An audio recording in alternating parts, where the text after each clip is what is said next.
Tenaga medis saat ini rentan terpapar virus COVID-19 dari pasien yang dirawatnya. Direktur Rumah Sakit Muhammadiyah Palembang, Pangestu Widodo, membenarkan ada 28 tenaga medis di Rumah Sakit Muhammadiyah Palembang yang dinyatakan positif COVID-19.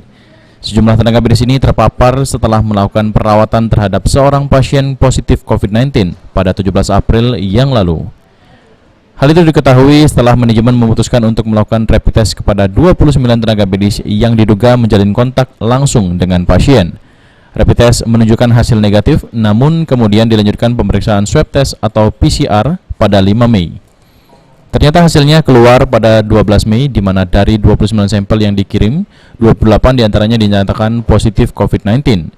Mereka ini terdiri dari 23 tenaga kesehatan dan 5 dokter yang melakukan praktek di Rumah Sakit Muhammadiyah Palembang. Dari 29 sampel yang dibawa ke pemeriksaan, ternyata 28 positif dan 1 negatif.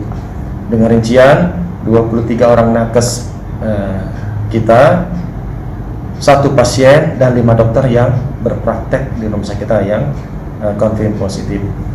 Mulai dari informasi tersebut diterima oleh semua nakes yang dinyatakan positif, telah kami lakukan isolasi terhadap mereka di rumah sakit maupun ada sebagai. Jadi untuk itu kami dari pihak Rumah Sakit Muhammadiyah Palembang menghimbau kepada masyarakat pasien yang membutuhkan pelayanan kesehatan tidak perlu khawatir untuk berobat di Rumah Sakit Muhammadiyah Palembang, karena kami sudah melakukan protokol pencegahan COVID.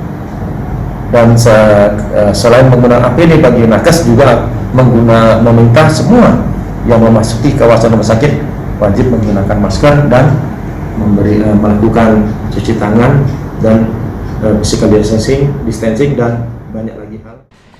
Manajemen telah mengambil tindakan dengan meningkatkan SOP pencegahan COVID-19 dan melakukan penyemprotan disinfektan di seluruh ruangan secara berkala, kemudian juga membagikan APD kepada seluruh tenaga medis. Kepada masyarakat yang membutuhkan pelayanan kesehatan, dihimbau agar tidak perlu khawatir untuk berobat ke Rumah Sakit Muhammadiyah Palembang, sebab pihak rumah sakit sudah menerapkan pencegahan sesuai SOP COVID-19. Tim Liputan, PAL TV.